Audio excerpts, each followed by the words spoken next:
Au-delà des affaires. Des histoires humaines et des parcours uniques. Au-delà des affaires. Bonjour, mon nom est Jean-Philippe Vézina, en compagnie de Daniel Bédard. Allô? Ça va bien? Et oui, toi? Oui, super. Bienvenue au podcast Au-delà des affaires. Un podcast qui met l'humain de l'avant derrière l'entrepreneur et qui nous raconte des histoires inspirantes. Qui est notre invité, Daniel, aujourd'hui? Et oui, aujourd'hui, on reçoit Bernard Laberge, en fait, président fondateur d'Éclat. Après 27 ans dans l'univers radiophonique, ancien animateur de radio, en fait, Bernie on the Rock, ça dit quelque chose? Ben oui. OK.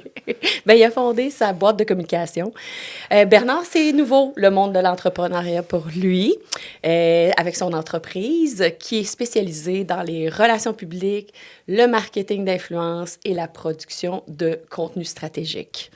Ben, on va constater son aisance derrière le micro. Ça risque d'être un bon épisode. Alors, ben, allô Bernard, merci Salut. d'être là. Bonjour. Contente que tu sois avec nous. Ouais, vraiment. Bonjour à vous deux. Merci de m'inviter. C'est super. Ben, ça fait plaisir. En fait, beaucoup de monde te connaît à cause de la radio. Ouais. Fait que est-ce que c'était clair depuis le début pour toi que c'était vraiment vers la radio que tu voulais aller? Moi, j'ai fait de la radio toute ma vie. Tu l'as dit, 27 ans. Puis mon coup de cœur, mon premier coup de cœur, qu'est-ce que je vais faire dans la vie quand j'étais jeune? C'est la radio étudiante au secondaire. Puis là, à un moment donné, c'est un coup de foot. Tu sais, j'en shakeais. Wow, ça, c'est ça que je veux faire dans la vie. Tu sais. Et j'ai fait ça toute ma carrière jusqu'à ce que je décide, à un moment donné, de bifurquer un peu. Puis j'imagine qu'on va en parler en masse dans ce podcast-là. Mais oui, c'est des belles années de radio, autant au micro. Puis à un moment donné, pendant 7 ans, j'ai bifurqué un peu plus en gestion. Puis là, ben, j'ai eu l'occasion d'accomplir d'autres choses. Et tu dis que quand tu étais jeune, c'était vraiment ton rêve, mais qu'est-ce qui t'attirait d'un micro? C'était quoi exactement? Bien, facilement, l'humain, là, la communication, j'ai toujours aimé les gens en général, j'ai toujours été assez sociable, les parties moi j'organisais ça, je faisais des petits discos mobiles, j'aimais la musique, évidemment, j'aimais les gens en général, mais là, ça peut être une job, ça, aimer le monde? Pas vraiment, là, tu sais. C'est fou, pareil, hein? Oui, c'est ça, tu sais, puis être en public, puis aimer le... Mais j'ai réalisé aussi que l'accomplissement derrière ça, permettre aux autres de l'accomplir, de faire de la radio éventuellement, va devenir un vecteur important pour moi pour la suite aussi. Puis là, tu étais au début plus animateur, Ouais. donc tu as fait plusieurs stations de radio? Oui, ben, j'ai pas mal. J'ai fait le tour un peu à Québec, mais avant ça, il y a le fameux parcours du guerrier. Là, quand tu commences en radio, tu fais les régions. Fait que, donc, j'ai fait Desjolies, Thetford, Victo, Val-d'Or. Je suis revenu à Québec. Moi, je suis né ici, je viens d'ici. Donc, en 2001.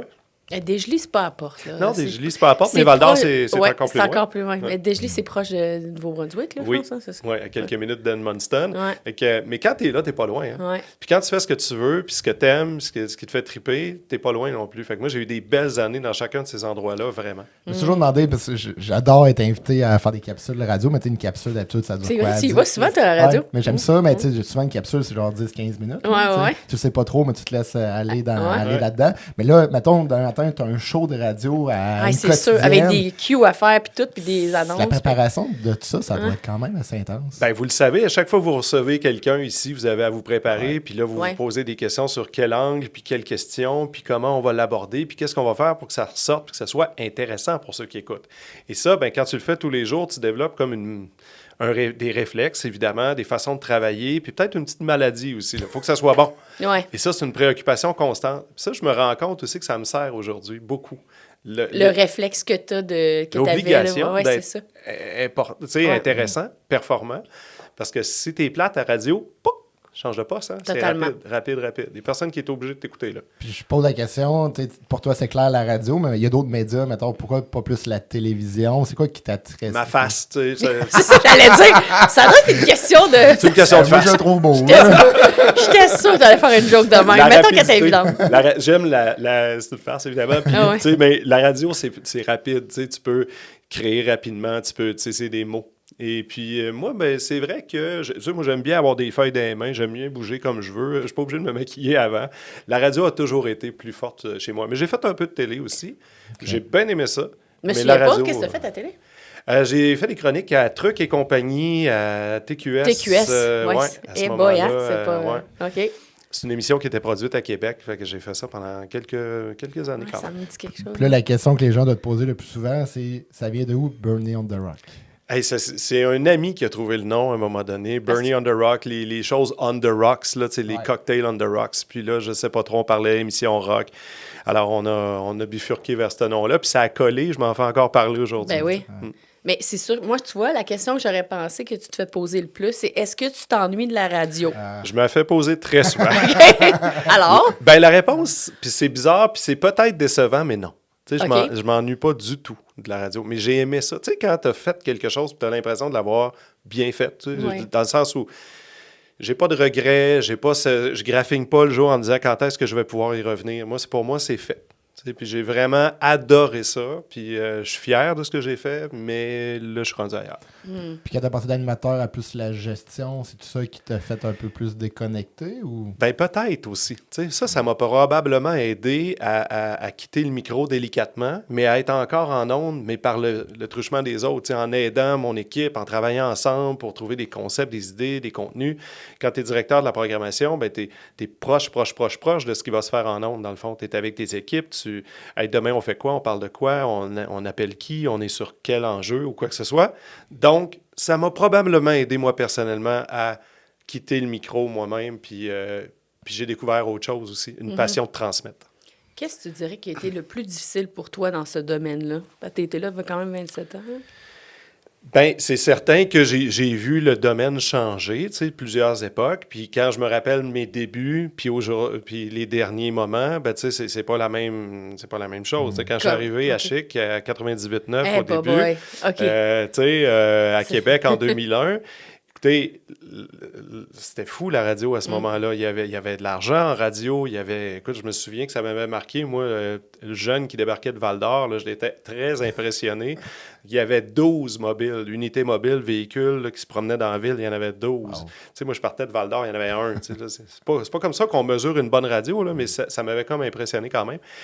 Gilles Parent venait de quitter La Jungle pour aller à Choix. Il y avait Mario Grenier dans le retour avec des codes d'écoute incroyables. Martin Dallaire qui faisait des demandes spéciales. L'équipe de promotion sur le terrain, la grosse station de radio, les repas à pu finir, les parties incroyables. Tu sais, il y avait une effervescence, une folie.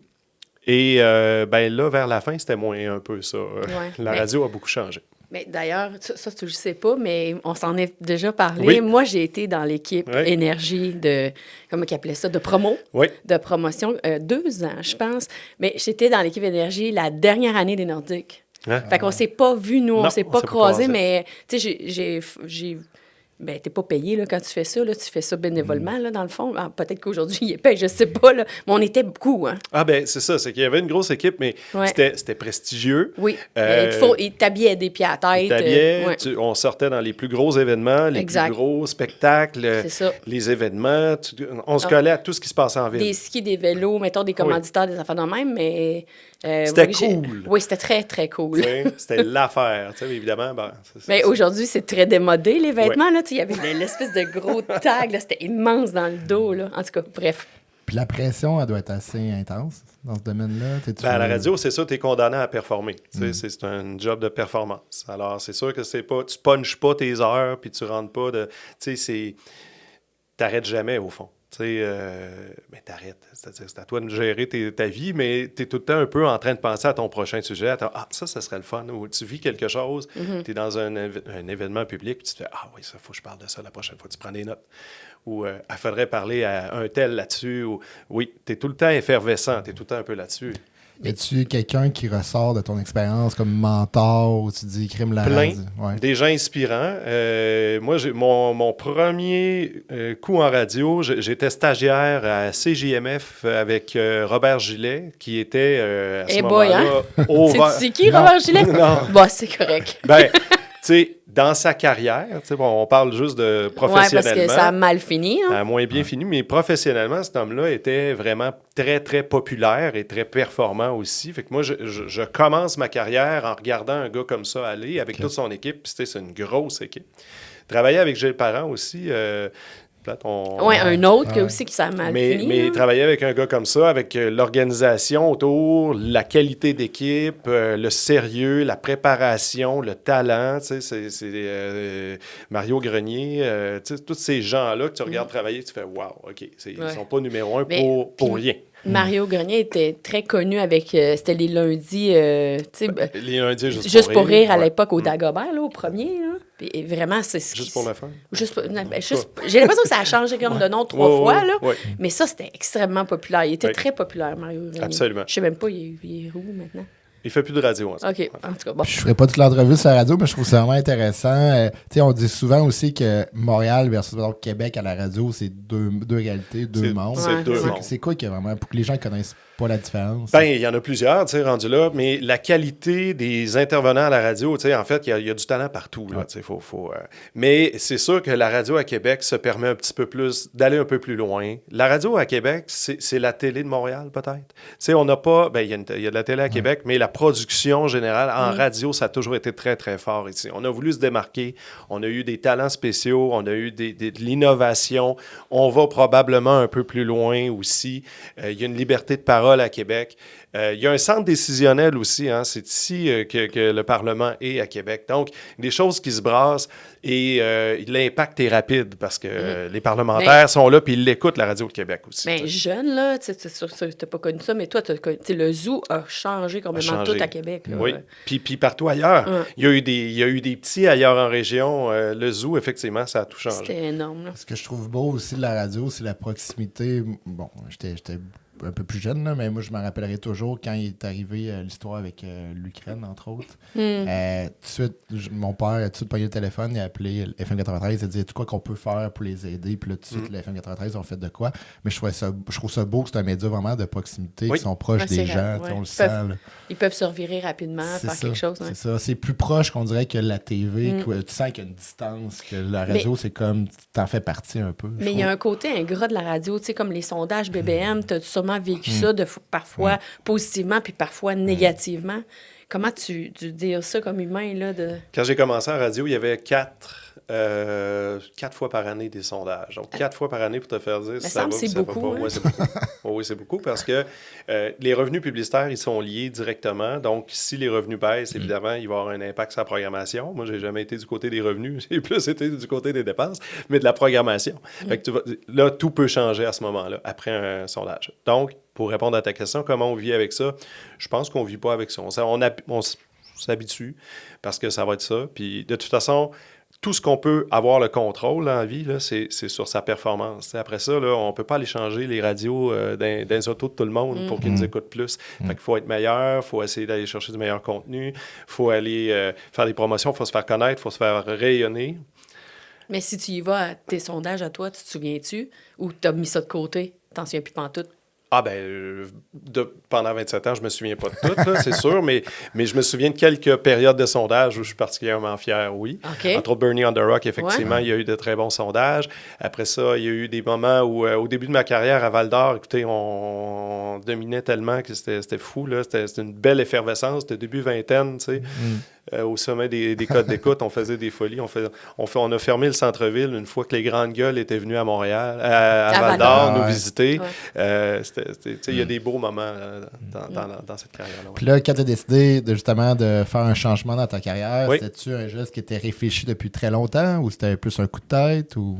J'avais pas pensé depuis si longtemps que ça de quitter la radio, non. Mais à un moment donné, quand je me rends compte que ça va être ça la fin, ben je me dis, OK, je vais quitter la radio, puis j'avais pas de plan.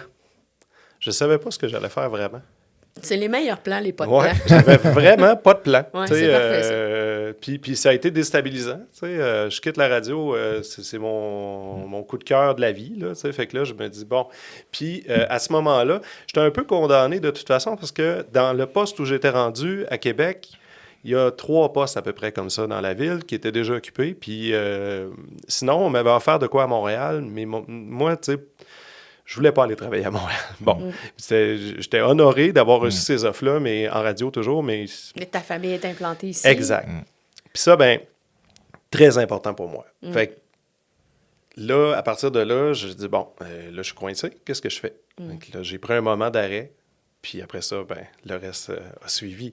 Mais j'avais vraiment pas de plan quand j'ai quitté la radio. T'as fait quoi dans ton arrêt?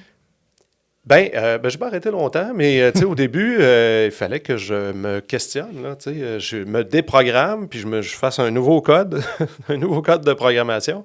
J'avais demandé à ce moment-là à mon employeur un accompagnement vers une firme RH, puis tout ça. J'avais une amie avec qui j'avais été en gestion, Hélène Giroux, à Trois-Rivières, qui était en RH, qui m'a accompagné, qui me dit, tu sais, qui suis-je? Tu sais, elle est venue m'aider à le fameux code des couleurs, là, le test de personnalité, pour savoir comment je vais me vendre, comment je vais me positionner, puis après ça, bon, quel genre de job je voudrais faire, tu sais. Mais en même temps, vous avez compris qu'un gars qui a été sondé 4 fois par année, qui fait du contenu tous les jours, qui est dans l'effervescence, qui se fait déranger les samedis, dimanches, des fois par une situation, tu sais, la mosquée de Québec, là, c'est pas arrivé un lundi, là. Non. C'est arrivé un dimanche soir. Oui. Mais il faut le gérer. Puis le lendemain matin, il faut dire quelque chose, il faut faire quelque chose avec ça, là. Puis c'est quelque chose de terrible. Alors, tu peux pas... Alors donc, ça n'arrête jamais la radio. Tu sais, les communications. Alors, mais est-ce que c'est une force ou une faiblesse, ça, d'avoir été habitué de faire ça?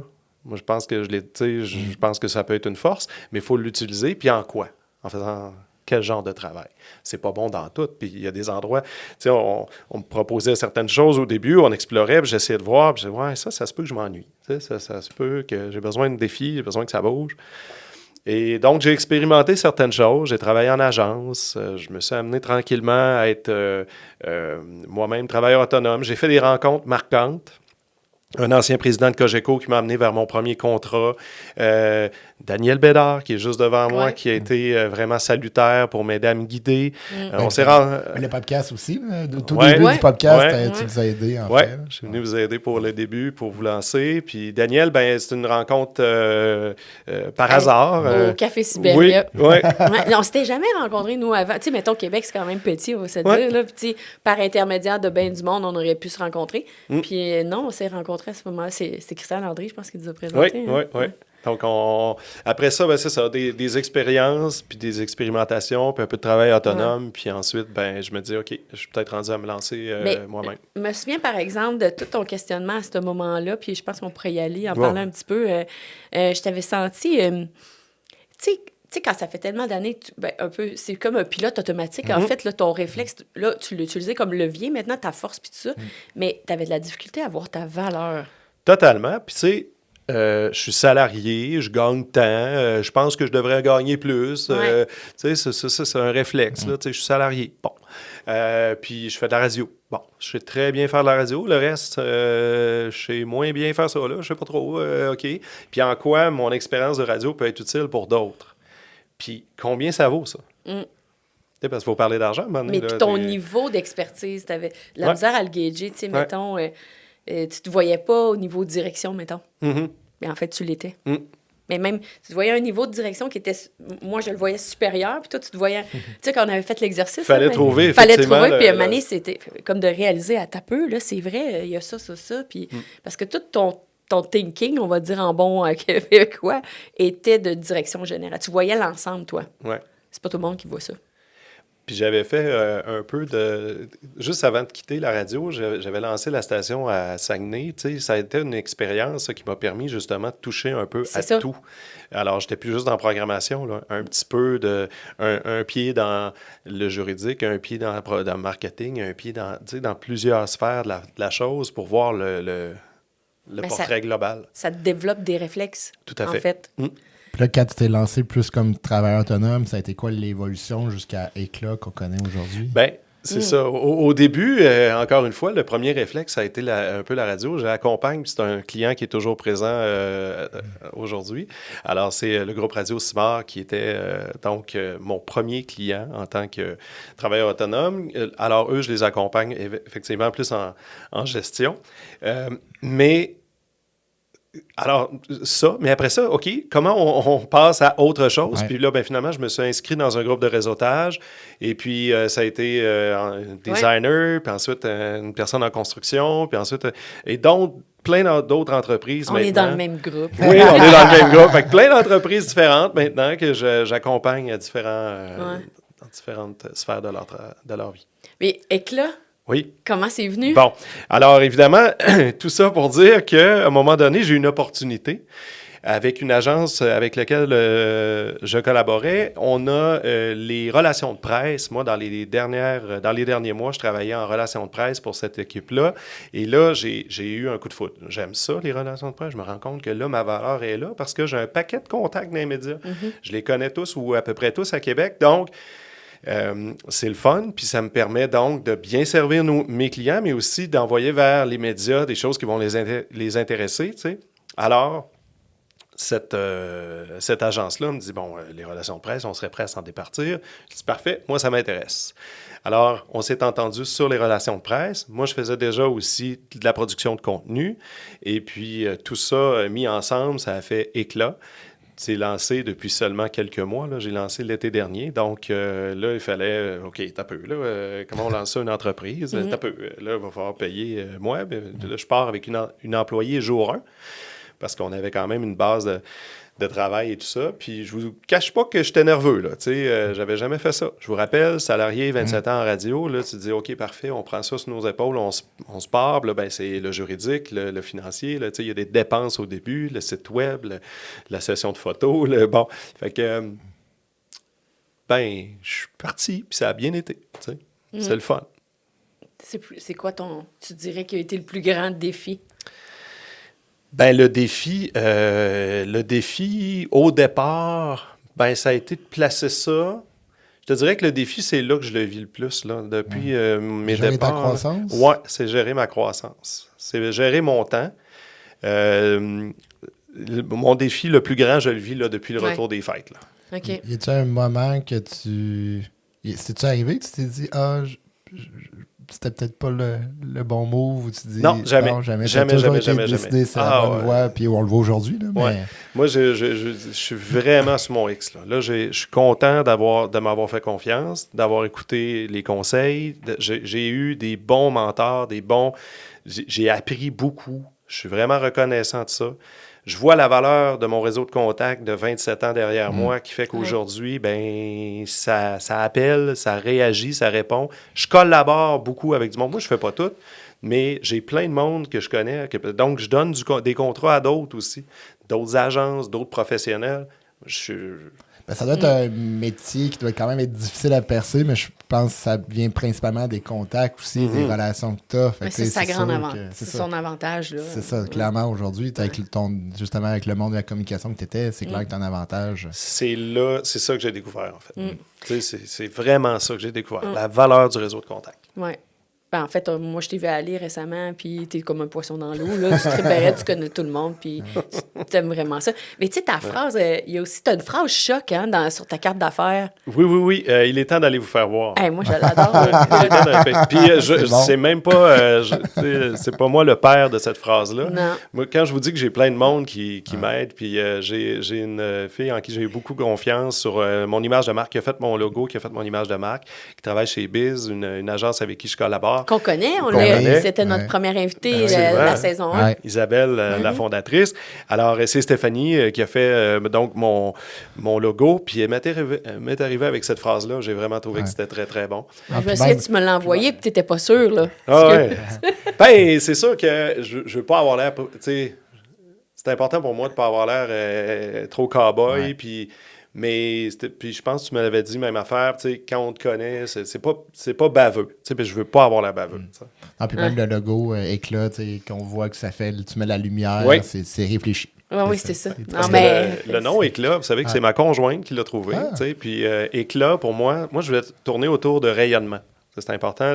Parce que c'est ça que j'aime faire. C'est ça que j'ai découvert que j'aimais faire le plus, même à la fin de ma carrière de radio, tu sais, faire rayonner les autres. Alors, plus que de rayonner moi-même. Fait que là, je me suis dit, parfait, on va travailler autour. Fait que là, j'avais mis plein de mots, là, rayonner, briller, lumière, patente. Puis là, j'avais une grande liste. Puis je trouvais pas. Puis ma blonde est arrivée, elle a dit, moi, là, éclat, j'aime ça, mais pas écrit de même. Fait qu'on va l'écrire original, EKLA. Puis c'est devenu ce que c'est devenu. Tu as une magnifique famille. Je me demande, pendant la transition, il était derrière toi? Ben moi, j'ai toujours été très famille. Je le disais tantôt, c'est important pour moi. Bien impliqué auprès de mes gars. Je fais toutes sortes d'affaires pour eux. Là. Je ne vais pas faire la liste, mais tu sais, je suis avec eux autres dans leur sport, dans leurs activités et tout ça. Et donc, ça, j'ai pas arrêté ça. Même si, je vous cache pas, là, je travaille les soirs et les fins de semaine ces temps-ci. Mais ma blonde m'appuie. Puis mes gars voient, tu sais, je veux dire, papa, tu sais, ils font leur devoir, je travaille sur mon ordi à côté. Tu sais, on trouve des moments pour qu'ils n'en subissent pas les conséquences pour le moment. Ce ne sera pas comme ça tout le temps, ça je le dis, puis je veux le tenir. Maintenant, pour l'instant, c'est ça. Puis comment tu trouves ça aussi, gérer une employée, là? Ça va bien. Mais moi, j'ai fait beaucoup de... J'aime ça faire ça, moi. Tu sais, les RH que du monde n'aime pas, là, moi, ça me dérange pas. Je fais ça pour d'autres, même, en fait, au sein de ma gestion. Tu sais, je veux dire, par exemple, en radio, le groupe que j'accompagne, ou je l'ai fait moi-même comme gestionnaire. Donc, j'ai une employée, mais maintenant, j'en ai une deuxième. En fait, quand je vous disais que depuis janvier, je suis dans le jus, depuis le retour des fêtes, c'est qu'on a intégré une deuxième personne à temps plein. Donc là, on est 3. C'est ça que je sais que ça va se stabiliser. Des nouvelles générations, je pense. Hein? Ils sont jeunes, me semble. Hein? Oui, ils sont jeunes. Les deux ont 24 ans. Ouais. Elles m'amènent beaucoup parce que moi, veux pas les médias, oui, je les connais, puis ça va. Puis bon, mais il y a tout le nouveau aussi qui est important d'avoir dans notre offre de service chez Éclat. Donc, tout ce qui est médias numériques et tout ce qui est les tendances sur le web, occupation double, puis tout ça, j'écoute pas ça, moi. Ah non? Pas le temps. Au deuil, non? Pas le temps, je suis pas là. Mais c'est correct, je juge pas ça, mais tu sais, moi, c'est ça. Okay. Avec les enfants, puis tout, là, Alors donc, les filles sont là pour, justement, les tendances sur le web, tous les réseaux sociaux, sont là, puis sont bonnes. Toi, t'en as-tu des plus jeunes que toi dans ton équipe? Oui, ben oui. J'ai une équipe très jeune et mature. J'ai du monde que ça fait très longtemps qu'ils sont avec nous, puis j'ai des jeunes en croissance. Okay. Oui. Trouvez-vous ça challengeant, les gars, des fois, les plus jeunes que nous, des fois, ils poussent ou non? Ben, moi, j'adore ça, en fait, là, mais oui, je comprends ton point, mais non. Toi, t'aimes ça? J'aime ça, puis il faut comprendre que c'est différent. Moi, surtout avec le niveau universitaire, j'enseigne à l'université, puis je m'en rends compte là, que l'enseignement doit évoluer, parce que c'est pas la même méthode que les gens étudient aujourd'hui. Fait que je pense que tout change, mais moi, au contraire, ça me motive. OK. Puis toi, comment tu trouves? Je peux pas dire. Tu sais, des fois, on dit les Gen Z sont ci, puis sont ça. Moi, j'aime pas ça, les identifier de même. Moi aussi, j'aime pas ça. Puis j'aime pas Je peux pas dire que c'est ce que je vis non plus. Okay. Moi, j'ai 2 filles à leurs affaires, ça travaille fort. Tu sais, ça veut, là. Puis ils ont des idées, mais je laisse place à ça. Je veux ça aussi, tu sais. C'est important pour moi d'être challengé, là. Je dis pas... Moi, je parle fort, je parle beaucoup, là. Mais je veux les entendre aussi. C'est important. Tu laisses-tu la place à te laisser challenger?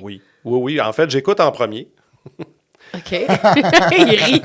C'est parce que des fois, il faut trancher. C'est sûr que, il faut écouter, puis ça veut pas dire que c'est parfait, mais il faut écouter, puis guider. Puis une fois de temps en temps, trancher. Mais ça arrive souvent, puis je ris aussi parce que celle qui est avec moi depuis le début, Sandrine, à qui je dis souvent, t'as raison. Puis elle aime ça. Ouais. Moi aussi, j'aime ça quand mon chum dit j'ai raison. Elle me fait changer d'idée. Ça, c'est un segment qu'on pourrait y envoyer. Oui, c'est ça. Petite note. Tu rencontres beaucoup d'entrepreneurs, oui. Puis tu en as déjà rencontré beaucoup dans ton passé avec la radio. C'est quoi que tu penses que les entrepreneurs sous-estiment en communication? Beaucoup de choses. La communication, c'est essentiel. Puis une des choses, tu sais, des fois, on se dit j'ai pas besoin de publicité, ça roule. Ouais, attention. Tu sais, des fois, il y a des petits creux, puis quand ça va bien, il faut continuer d'investir sur l'image de marque, il faut continuer d'investir sur le message qu'on envoie, investir différemment, c'est sûr.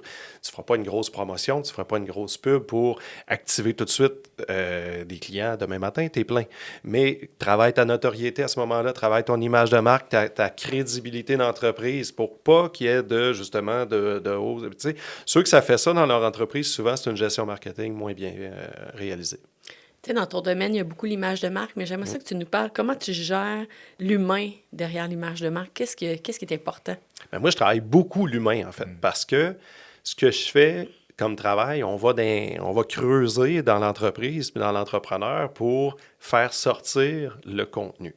Dans ce qu'on fait, par exemple, on fait je vous donne un exemple précis, là, on fait de la production de contenu, une vidéo, par exemple, une personne, je sais pas, un plombier qui vient de parler de son expertise. Hey, aujourd'hui, je vous explique, là, quand votre robinet coule, voici ce que vous pouvez faire. On fait ce type de vidéo-là qu'on voit des fois sur les médias sociaux. Mais le gars qui en parle, c'est le plombier, c'est pas moi. Donc, le plombier, c'est mon client. Je l'accompagne à être assez confiant pour, devant la caméra, m'expliquer sa qualité, sa force, son professionnalisme. Comment faire pour que ça arrête de couler? Et donc, on travaille l'humain parce qu'au début, il me dit « Non, je ne serais jamais capable de faire ça. Mais j'ai plein de clients. La plupart de mes clients vont dire « Je ne serais jamais bon. Je serais pas... Je sais qu'il faut que je le fasse, que je fasse des capsules parce que mon compétiteur fait des capsules, puis mon autre compétiteur, ils font toutes des capsules. Ça doit marcher. » Je dis « Oui, ça marche. » « Ouais, mais moi, je ne suis pas capable de faire ça. » Je pense que oui, mais on va le faire ensemble. T'sais, donc, là, je travaille avec lui. On se donne, lui ou elle, là, on se donne de la confiance, on se donne des balises, on se donne des objectifs, on se donne des mots-clés, puis moi, je suis là. La valeur ajoutée, c'est que je suis tout le temps à ces tournages. Donc, attends, ça, c'est bon. On va changer tel mot, on va ajuster telle chose. Donc, on travaille l'humain, la confiance. Même chose en relation de presse. Je rencontre des clients, des fois, qui me disent « je ne sais pas si j'ai de quoi à dire. » Je le fais parler.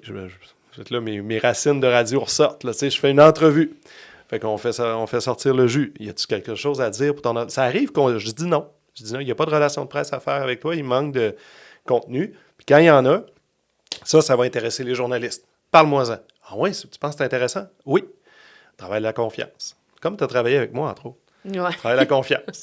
On a travaillé mutuellement l'un pour l'autre. Oui, c'est on ça. s'est aidés. On s'est Je aidés. trouve ça beau Ouais. parce qu'on est dans deux domaines complètement différents, on s'entend, mais dans ces deux domaines-là, ce que je vois, c'est que les deux, c'est comme un peu des chefs d'orchestre. Tu as plein de contacts, faut que tu penses à autre chose, tu travailles beaucoup l'humain, puis aussi, il faut que les gens aient confiance en toi. Parce que je veux pas... C'est pas une tasse que tu vends, c'est beaucoup de choses, mais c'est pas du tangible nécessairement. Là. Tu peux pas garantir les résultats non plus. Là, non, bien, on travaille. J'ai une cliente, une présidente qui devait faire une prise de parole devant public, puis nouvellement nommée, puis son défi, c'était prendre parole devant public. Fait que là, c'est OK, on va travailler la prise de parole, la posture, les mots, pour éliminer les mots compliqués, rendre ça le plus simple possible, un message clair, posture, comment on s'ancre devant le public, plein de monde, là, comment on va se placer, tout ça. Fait que c'est le genre d'affaires qu'on travaille, puis j'adore faire ça. Je viens de me mettre une note, je coach posture? une compétition. OK. Non, mais je coach une compétition universitaire chaque année, la même financée qu'entre autres, pour l'année 2026, on a fini premier, je peux le dire, je suis fier. Mais entre autres, c'est un pitch, fait que je trouve que le côté, tu pourrais apporter beaucoup. Fait que je peux le prendre, là, je t'en reparlerai tu vas peut-être avoir un l'année nouveau prochaine. Je vais vous laisser ma carte.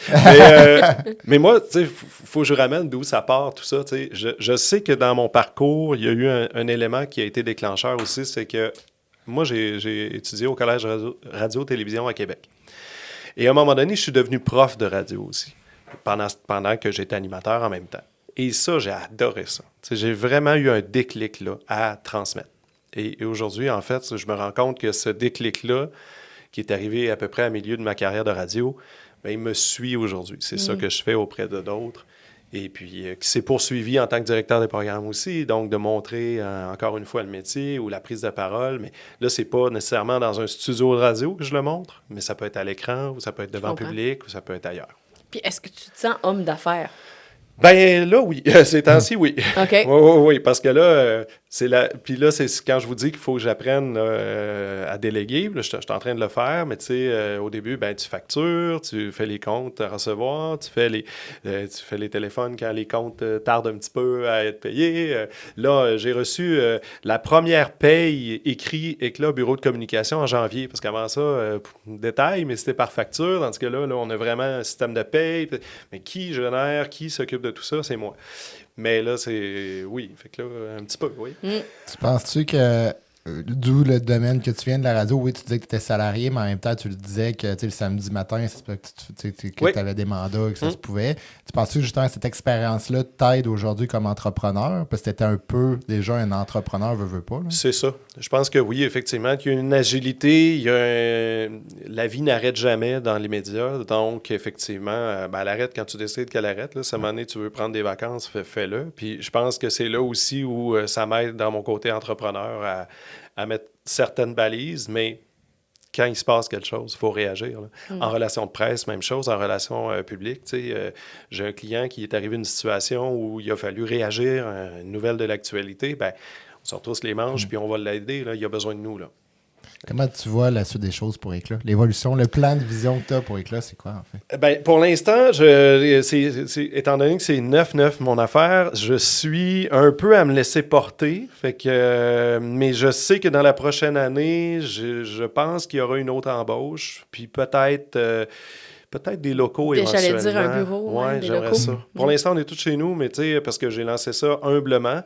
Mais là, je me rends compte que la force d'être ensemble peut aider aussi. Là. Ouais. Mais pour l'instant, ça ne donnerait rien parce que je suis sur la route pas mal. Fait que les deux, mais voilà. Je comprends tout à fait. On arrive au segment de la question Oh! au-delà des affaires. Yes! Oh. Tout à l'heure, je te demandais, pas longtemps, je t'ai demandé si tu te sentais comme homme d'affaires, mais la question au-delà des affaires, c'est qu'est-ce que tu aimerais que tes gars se souviennent de toi comme homme d'affaires?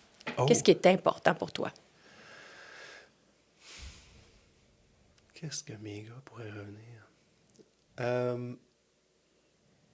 Ben, il faut jamais lâcher. Tu sais, faut savoir se dépasser dans la vie. Puis, quelque part, après toute une carrière de radio, si j'avais juste focusé sur continuer à faire ce que je fais de mieux, j'aurais jamais lancé Éclat. Tu sais, si j'avais voulu rester confortable. Je pense que ce que je voudrais qu'ils retiennent, c'est, ben, partez de vos convictions, partez de ce qui vous inspire dans la vie, partez de vos racines, puis créez, puis bloquez-vous plus après. Là. Tout est possible. C'est beau. Tout est possible. On va leur envoyer ce segment-là. Mais c'est vrai, en fait, tu sais, c'est des belles valeurs aussi. Hein?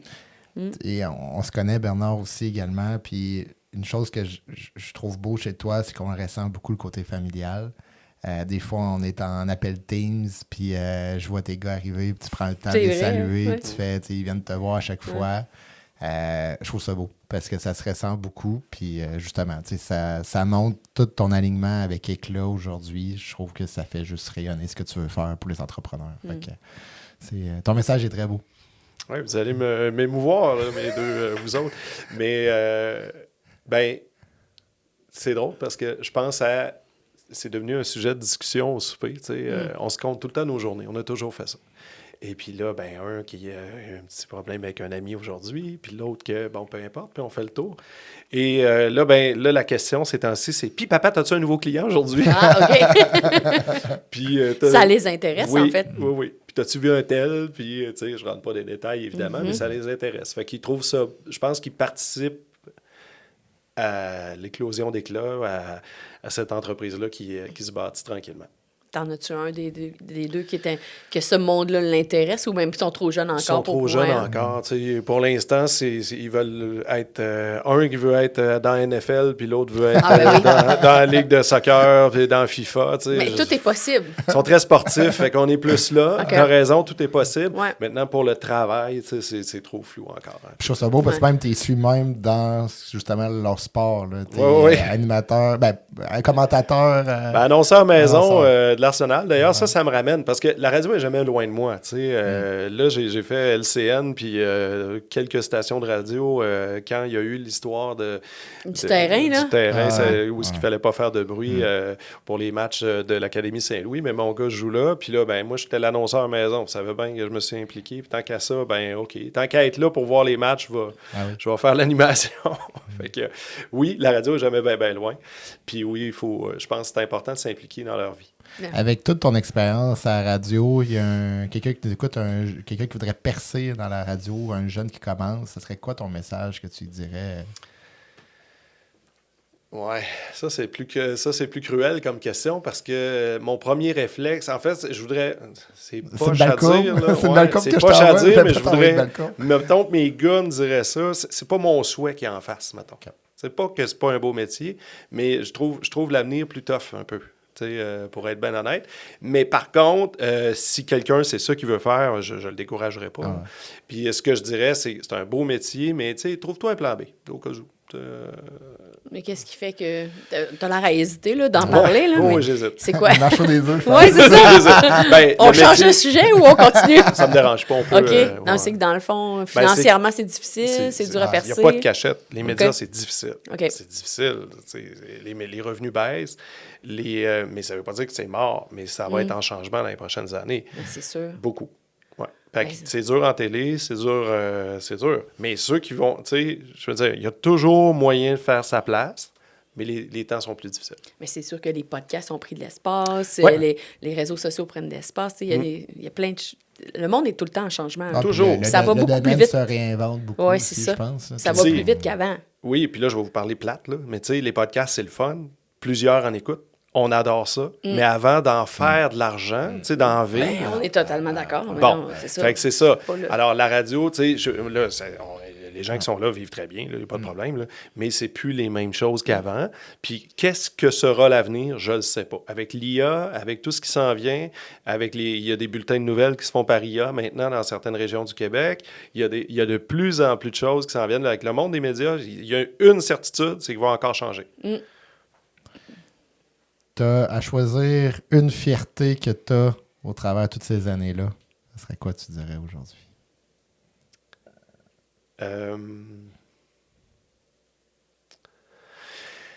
Ben, aujourd'hui, OK, ouais, j'en ai plusieurs, là, mais maintenant, je vais essayer de t'en trouver une. Tu sais, je me rends compte que au fil du temps, d'avoir respecté mes valeurs, puis de ne pas m'être créé d'ennemis à travers le temps, fait qu'aujourd'hui, j'ai des appels qui me surprennent. Quand j'étais dans mon questionnement de qu'est-ce que je vais faire dans ma carrière, il y a plein de monde qui ont quitté les médias, mais qui sont aujourd'hui en politique, qui sont dans l'appareil gouvernemental, qui sont en affaires.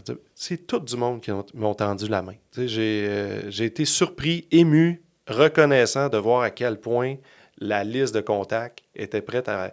Des gens que j'ai pas vus depuis 20 ans. T'es un chic type. Ben, je disais à ma conjointe, tu sais, c'est elle qui me disait, t'as pas d'ennemis. C'est ça, t'es un chic ça, type. tu sais, bon. Fait que, mais je pense que quand tu fais pas suer le monde, ça te revient. On est rendu déjà à la conclusion. Ben fait oui, déjà ça 40 file, minutes, ça file. ça va vite, c'est incroyable. Qu'est-ce que tu aimerais que les gens retiennent dans l'entrevue aujourd'hui, Bernard? Bloquez-vous donc pas. Hein? Bloquez-vous pas. On se dit, mais j'ai toujours fait ça, je ferai jamais d'autre chose. Qu'est-ce que je vais faire d'autre? Je ne sais pas. C'est moi là-dedans, je suis bon. Puis, moi, je n'étais pas bardé de diplôme. Là. Mon expertise est en radio, en communication. Je sors de là au bout de 20 ans, puis je ne fais plus de radio. Qu'est-ce que je fais?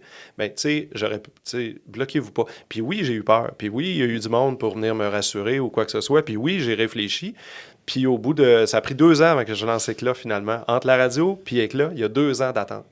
Il y a 2 ans d'expérimentation puis C'est d'essai. ça, j'allais dire. C'est pas de l'attente, Non, c'est de j'ai pas rien l'expérimentation. fait. En fait, tu avances le chemin, tu expérimentes. Ah, ça, j'aime plus, ça, j'aime moins. Tout ça, à fait. Ouais. Puis j'ai appris. Exact. Si je passe pas par les 2 agences, je passe pas par Antidote ou je passe pas par Bambou ou que dans mon parcours, j'apprends pas plein de choses essentielles Exact. à Éclat aujourd'hui. Ça, c'est bien important. Tout à fait. Ouais. On apprend, puis on grandit dans ces expériences-là. Ah, ça, oui. Ah, ça, non. Puis comment je vois mon entreprise aujourd'hui, comment je la souhaite, bien, je l'ai bâtie à travers tout ça. Puis toutes ces expériences-là pour que ça soit agréable. Donc, bloquez-vous donc pas, puis faites-vous confiance. Puis on expérimente les blocages parce qu'on s'entend que dans une vie professionnelle, il y a différents blocages qui arrivent, puis il va toujours en avoir. Puis on les expérimente, on les voit, on les vit, on les pleure. C'est ça, là, dans le fond. Là. Mais les blocages, je trouve ça c'est fun que tu en parles parce qu'il y en a qui nous parlent du fameux syndrome d'imposteur. Bien, il peut arriver plein de fois dans ta vie. Quand tu évolues, tu grandis, il y a un nouveau qui apparaît, là. Bien, quand vous m'avez appelé pour venir ici, j'ai fait... Je le sais, Hein? c'est vrai. Moi? Ben non. Je serais pas intéressant. Ben Qu'est-ce non, que tu veux que je Je dise? viens de commencer, là. C'est au-delà des affaires, c'est pas au-delà de la radio, là. Mais non, OK, je comprends. Après, tu m'as dit, ben non, tu as un parcours, puis tu as ci, puis tu as ça, puis qu'est-ce qui t'a mené à ça? Ça peut être intéressant. Puis, tu sais... Fait que là, ça, c'est le côté imposteur, mais aussi, tu sais, on parle de ne pas se bloquer, puis d'être authentique. Tu sais, soyez authentique. Parce qu'un entrepreneur qui est juste confiant, puis qui sait tout, puis j'en connais pas. T'sais. Moi, je vois un beau parallèle avec vous deux. Là, Ouais. avec c'est pas pour les mêmes raisons, là, mais je vois clairement un parallèle. Toi, qu'est-ce que tu retiens de l'entrevue aujourd'hui, Daniel? En fait, je suis contente qu'on en parle là, parce que moi, je voulais parler justement du chemin. Ouais. Ton chemin entrepreneurial, il part pas du jour que tu crées l'entreprise sur le registre des entreprises. Là. Il part de bien avant dans ton cheminement professionnel, quand tu travaillais au départ à Val-d'Or. Tu comprends? Ton chemin entrepreneurial, il fait partie de toi au complet. Puis ça, là, ça serait le fun que les gens comprennent ça, que éventuellement, ben c'est pas parce que tu as été salarié que tu n'as pas cette expérience-là, tu peux pas en bénéficier comme entrepreneur. Hein? Fait que ça, on a eu souvent cette conversation-là, puis je trouve ça le fun qu'on en parle. Puis moi, ben c'est vrai que Bernard, c'est un chic type. Ouais. Puis on s'était aidés mutuellement, puis on s'aide encore à tous les jours, puis ça, puis d'être bien entouré. Hein, bien entouré, tu le disais, tu le nommais tout à l'heure, que tu es très bien entouré. Moi aussi, je me considère très bien entourée. Tu fais partie de mon entourage. Tu fais partie de mon entourage. Puis des fois, de bonnes les idées, tu sais, parce qu'on se sent seul parfois, c'est bien, là, tu sais. Fait que voilà, moi, c'est ce que je suis vraiment contente que tu aies accepté. Sur le coup, je le sais, j'ai senti ta réticence. Oui, mais la réticence avec le temps, elle dure moins longtemps. Hein? On s'en rend compte. Oh, je suis en train de résister, pourquoi je résiste? Puis tu as été authentique, transparent avec moi. On en a tout de suite parlé. Fait que je suis contente que tu sois venu. Je suis vraiment content. Puis toi? Ben, en fait, tellement de choses, mais j'adore ta vision et tes valeurs, on le ressent beaucoup. Puis tes valeurs familiales, comme je disais tantôt, ça se ressent. Puis moi, je trouve ça beau, puis ça vient me chercher, ça me touche beaucoup parce qu'on partage sensiblement les mêmes choses. Je pense que vous avez la même valeur profonde de famille, vous deux. Là, vraiment. Puis c'est des choses que j'ai ressenties avec toi que je ressens pas avec tout le monde. Puis dans un projet de justement que tu mets de l'avant les gens, ben on dirait que je me sens en confiance quand on collabore ensemble parce que je sens justement que oui, tu vas continuer à partager ce que je ressens, tu ressens pareil. Fait que ça, je trouve ça beau dans ton domaine surtout. Puis là, je veux pas faire ma phrase quétaine, là. Je suis de même des fois. Là.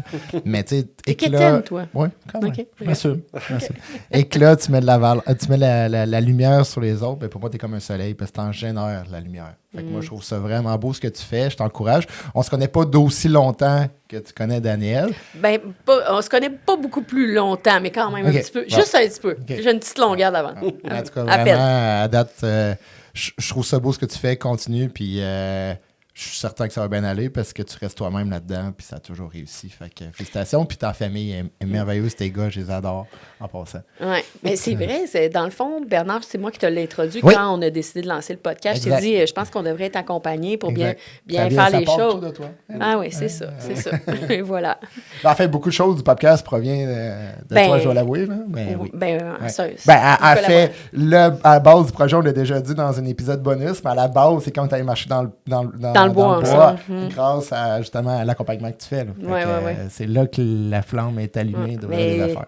Mais c'est ça, les affaires, c'est tout interrelié, les connexions, tout ça, c'est exactement. La force d'un réseau. Oui, totalement. Là, c'est ce que je me rends compte le plus, là, c'est la force d'un réseau. On est plus brillants ensemble. Beaucoup plus. C'est le mot de la fin. Oui. Merci Bernard. Merci beaucoup. On invite les auditeurs à partager cet épisode-là, à nous écouter. On est sur toutes les plateformes, fait que on vous voit pour une prochaine épisode. Merci. Au-delà des affaires, des histoires humaines et des parcours uniques. Au-delà des affaires.